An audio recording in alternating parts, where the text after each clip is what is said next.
Hello, I'm Larry Wilson, and welcome to the Wake Up broadcast for June 2004.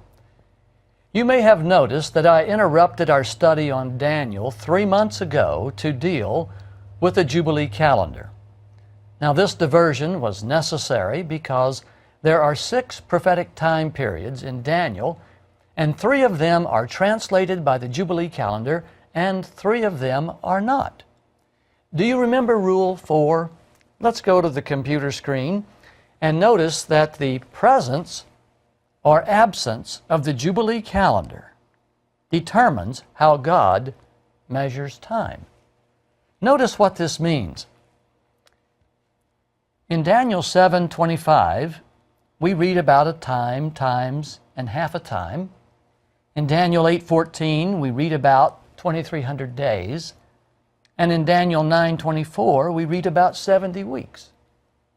These 3 time periods are translated according to the Jubilee calendar. That is, a day represents a year. Okay? Now, notice these 3 time periods.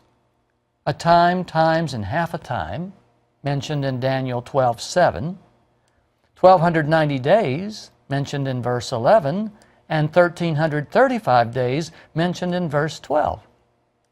These time periods do not require translation. They are literal and are to be interpreted as they read. Rule 4 differentiates between the 2. The problem before us is that some prophetic time periods in Daniel and Revelation have to be translated, and some do not.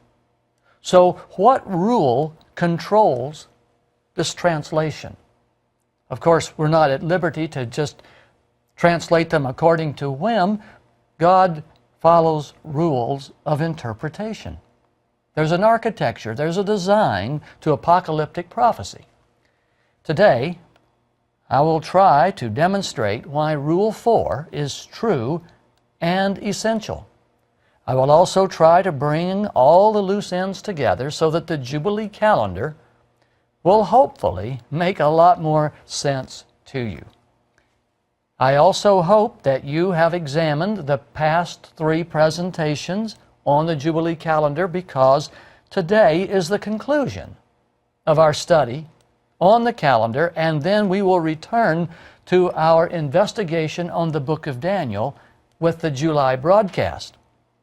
So, let's review a few points which were covered during the past 3 studies. First of all, the Jubilee calendar is centered on Jesus.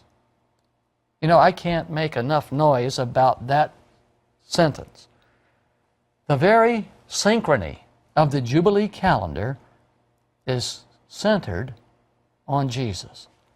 Simply stated, this means Jesus died on time, and his death establishes without any doubt the synchrony of the Jubilee calendar.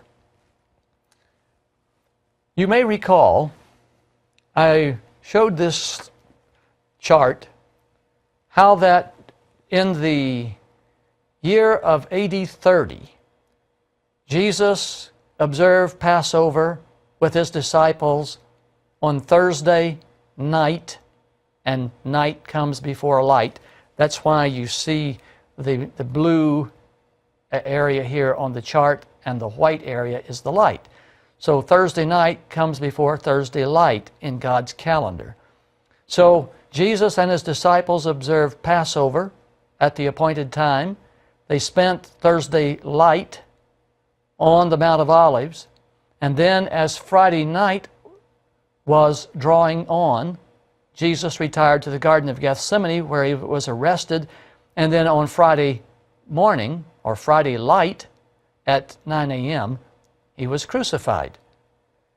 This happened, and the alignment of days will only work in AD 30. This is why you hear me say time after time that the Jubilee calendar centers on the death of Christ. He has to die in the middle of the week. The year 27 is Sunday, 28 is Monday, 29 is Tuesday, Wednesday is the AD 30, Thursday, Friday, and AD 33, from spring to spring. AD 33 to 34 is the end of the 70th week. The 30 Jubilee cycles from the Exodus end with AD 33. So please understand that the synchrony of the Jubilee calendar is determined by the death of Jesus, and he died on April 7, AD 30. He was crucified at 9 o'clock in the morning. There is no wiggle room on the timing of Christ's death. I proved that in our last study. I hope that you will review the broadcast for the month of May if you have any question on that. It is beyond argument, reasonable argument, that Jesus died on Friday, April 7, AD 30. Now here's a critical point. Please put this in the front of your mind, not the back, but the front. The scripture, Luke 22:15, indicates that Jesus ate the Passover with his disciples at the time required by the law. You may recall Numbers 9:13 God says it's a sin for anyone to observe Passover other than at the appointed time, unless there's been a death in the family or he is away on a trip. Jesus observed Passover at the appointed time using the method of determining the new moon called conjunction, when the moon is precisely between earth and the sun. John 18:28 and 19:31, these two verses indicate that the Jews celebrated the Passover according to the sighting of the first crescent of a new moon. And this is why this chart is so important, because the first sighting of the new crescent typically happens 2 days after conjunction. Jesus and his disciples were following conjunction to establish the new moon. So Nisan 1 for Jesus and his disciples occurred on March 23rd, and Passover then occurred on April 6, Nisan 15. By using the new moon sighting of the first crescent, Nisan 1 occurred for the Jews on March 25. There's a 2-day difference. And it's this 2-day difference that explains how that Jesus and his disciples observed Passover at Nisan 15 on Thursday, and the Jews observed Passover on Nisan 15 on Sabbath. 2 different calendars, 2 days apart, both indicating Nisan 15 produces this unique arrangement in history. And there's only 1 year in the 70th week that will produce this result, and it's AD 30. The point here is that the actions of Jesus and the actions of the Jews perfectly align with the sun and moon in the year AD 30. No other year during the 70th week will line up with the days of the week to produce the details given in the Gospels. Now, I rarely say anything profound, but this is an important point. It's important to understand that Jesus sets the synchrony of the Jubilee calendar with his death. If he didn't nail the Jubilee calendar to the cross, he nailed down the synchrony of the Jubilee calendar. Now, if you look at the 70th week, Sunday is the first day of the week, Sabbath is the 7th day of the week, so the middle day of the week has to be Wednesday. And we've already discussed at length how that Jesus was baptized in AD 27 at the beginning of the week, and he dies in AD 30 in the middle of the week. Therefore, AD 30 is the middle of the week, and we know that it is a Wednesday year.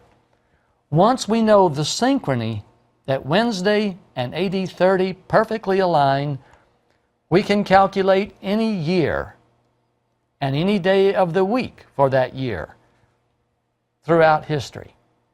There is no wiggle room when all of the data is aligned. All right, the second point.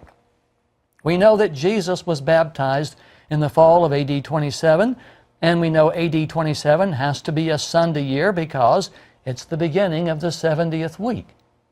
Luke's count, showing that Tiberius had begun his 15th year when Jesus was baptized, has been demonstrated in this seminar series twice already. I'm not going to do it again to keep from boring you. The point I want you to remember is that Jesus was baptized and began his ministry in the appointed year. He was crucified at the appointed time, and the 70th week is in history, and Jesus is at the middle of it, contrary to what millions of Christians have been led to believe, that the 70th week is in the future. It's not. It's already happened. And it has a number of important historical facts that we need to understand the Jubilee calendar, because the presence of the Jubilee calendar reveals how God translates and when God translates time. Let's go back to point 3. Since the 70th week began in AD 27, the decree in Daniel 9:24 had to be issued in the Sunday year of 457 BC. So, since the prophecy in Daniel 9:24 is 70 weeks long, and we know where the 70th week began, we know that a decree to restore and rebuild Jerusalem has to be issued 69 weeks earlier in 457 BC. So we can count backwards for 69 weeks, or 483 years, and we reach 457 BC. Let me show you what I'm talking about on this chart, and maybe this will give me just a second to zoom out here, and we'll try to show you what I'm talking about a little better. I realize this is an enormous amount of detail to be showing on a television screen, but hopefully you will get the idea. Here is the 70th week down here, and you can see Jesus dies in AD 30, and you can see that AD 27 marks the beginning of the 70th week. Now, if we count backwards, 69 weeks, 1, 2, 3, 4, 5, 6, 7, 8, 9, 10, 11, 12, 13, and so forth, we're going to come to 457 BC. And 457 BC is going to be a Sunday year. And 457 BC is going to also be a Jubilee year. And if you'll notice up here, it's also the beginning of the 21st Jubilee cycle since the Exodus. The decree by Artaxerxes in the 7th year of his reign was given on or about Nisan 1, 457 BC, and you can read that in Ezra 7 and 8. We know that Ezra left town on the 12th day of Nisan with a decree in his hand. Okay, so 457 BC will turn out to be a Jubilee year, and I will prove that in just a minute. But you recall that if you remember that 70 weeks require a decree to be given beginning in a Sunday year, because you've got to have a week. When God said 70 weeks, that meant a decree would be given in a Sunday year. Now, many scholars claim that the Jubilee calendar ended at the cross. It was terminated, they say, when Jesus died on the cross. And that's not possibly true, and here's why. The prophecy in Daniel 9 is 70 weeks in length, not 69 and a half weeks. If the Jubilee calendar terminated in the middle of the 70th week, there is no week. There would have been a prophecy of 69 and a half weeks. But Jesus died in the middle of a week of 7 years. Therefore, the Jubilee calendar cannot terminate in the middle of the week. Look at this picture. Here's the 70th week. Here's half a week. Here's half a week. And Jesus has to die in the middle of the 70th week. So the Jubilee calendar couldn't possibly die in the middle of the 70th week. Jubilee calendar can't end with the death of Jesus in the middle of the 70th week. Now that we know the synchrony of the Jubilee calendar, we can demolish the widely accepted belief that the 70th week is in the future.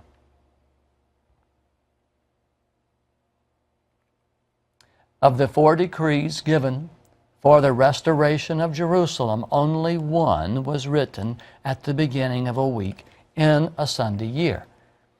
And this decree is in 457 BC. The decree issued by Cyrus is in a Friday year. The decree issued by Darius in 519 is a Monday year. And the second decree issued by Artaxerxes in the 20th year of his reign is 445 BC. The point here is that if you add 69 full weeks to 457 BC, you come out with AD 27, the very year Jesus is baptized.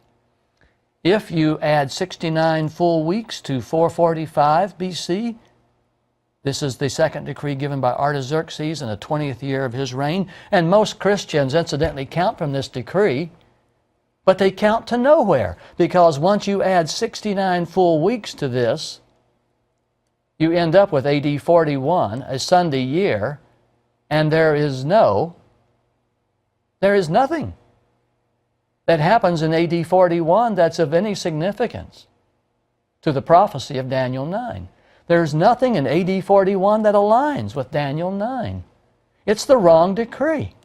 That's why. Since a week always begins with Sunday, and Sunday is, you know, the first day of the week, 457 is the decree that God chose to start the count of 70 weeks. The 457 BC date is supported with excellent archaeological evidence. More than 100 double-dated papyrus rolls have been found on an island off the coast of Egypt, and this island is called Elephantine. These papyri were discovered about 100 years ago. They were written by 5th century BC Jews, and many of these papyri are double dated. This means they have 2 dates on them, a Jewish date and a Persian date. Because 2 different calendars are aligned through double dating, we can confirm that the 7th year of Artaxerxes was in fact 457 BC. Ezra, and the Bible says, also came up to Jerusalem in the 7th year of King Artaxerxes, Ezra 7:7, and he had the decree in his hand. The 70 weeks established the synchrony, or the alignment of the entire Jubilee calendar. Look again at this picture. I want to zoom out for a moment and let you see that the 70 weeks of Daniel 9 turns out to be 490 years. And the way the prophecy is given is that there would be 1 7. So here's a 7-week cycle, a Jubilee cycle of be 7 and 62, and then we get to the 70th week down here in the lower right-hand corner. The synchrony of the Jubilee calendar was confirmed at Calvary. And the neat thing about this is that once you began to understand this, the Jubilee calendar, we find that the 70 weeks of Daniel 9 actually form a great day, the great day of Tuesday in the great week of 3,430 years. So we have 7 days of 70 weeks that make up the great calendar. You see, the calendar started back here at the time of the Exodus. Let's slide over here to the Exodus and let's zoom in and take a good look at just where it all started here. You can see the Exodus occurred in 1437 BC, which is a Sunday year. And you can see that the years are counted in subsequent order according to the weekly cycle. And so the first Jubilee cycle would be 49 years later, which would be 1388. Then 1339, the year 1339 would be a Sunday year and a Jubilee year, and it's the beginning of Jubilee cycle number 3. Because the Exodus started, the Jubilee calendar started with the Exodus. I'll explain that more about that in just a minute. So we have a cycle of 10 Jubilee cycles making up the great day of Sunday. Now we're going to start here with 947 BC, the Jubilee cycle number 11, and I believe this is the year that Solomon dedicates the temple, mentioned in 1 Kings 8:1 through 4. And I believe that the great day of Monday, again, taking 70 weeks, 490 years. During the great day of Monday, this is when the Babylonian captivity began. And if we jump down here and move down here to 605 BC, you can see Daniel was taken to Babylon in 605, which is a Sabbath year. A Sabbath year. And what's interesting about the Babylonian captivity is that it lasts 70 years because Israel had violated 70 Sabbath years. And so they are released from their captivity in a Friday year, 536, and their first full year back home is 535 BC, which is a Sabbath year. And that's appropriate because God always required the slaves to be set free for the Sabbath year. So Cyrus's decree, recorded in Ezra 1, is the first of 4 decrees that will be given to rebuild and restore Jerusalem, and that is given in a Friday year. And the first full year of Israel back home after 70 years is a Sabbath year. I hope that makes sense to you. So that when we come up here to the decree of Artaxerxes in 457, you can see that we're in a Sunday year, and as it's going to turn out to be a Jubilee year in just a little bit when we get to that point. This is a critical point I want you to remember. If you mess up the details surrounding the 70th week, you will mess up the entire Jubilee calendar. And unfortunately and regrettably, this is what most Christian scholars have done. They don't understand the calendar. Therefore, their prophetic views with respect to the timing, there are 18 apocalyptic time periods in Daniel and Revelation. And if you don't understand the the Jubilee calendar, there is no way to determine, except by whim, which are translated as a day for a year and which are literal. You've got to understand the Jubilee calendar. There's no ifs, ands, or buts about it. Okay, we have just a couple of minutes left in this segment, and I would like to make three statements as we close. First of all, the Jubilee calendar is not something that is given in the Bible with a proof text. You can't just turn to Leviticus 25 and read about the Sabbath year and then read about the 7 Sabbaths of years, the 49-year cycle. You can't just turn to Leviticus 25 and read, and God said, let there be a Jubilee calendar. It doesn't work that way. The Jubilee calendar is something that unfolds as you begin to study and examine God's order and His method of timing. When you look at the 70 weeks and realizing that the weekly cycle of years has to go past the cross, God is doing that deliberately and purposefully. The Jubilee calendar is not something that can be supported with one proof text. You know, in this day and age, people like sound bites. There's no sound bite to prove it. This is far too big. But once you put all the pieces together, and there are 16 important pieces, the evidence and the presence of the Jubilee calendar and the operation of Rule 4, which says God measures apocalyptic time periods by the presence or the absence of the Jubilee calendar.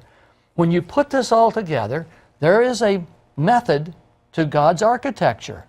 There is a rule that He follows with respect to time and timing. And if we understand that rule, we can accurately interpret and arrive at the intended meaning of apocalyptic prophecy in Daniel and Revelation. Well, we're out of time. We'll continue in the next segment.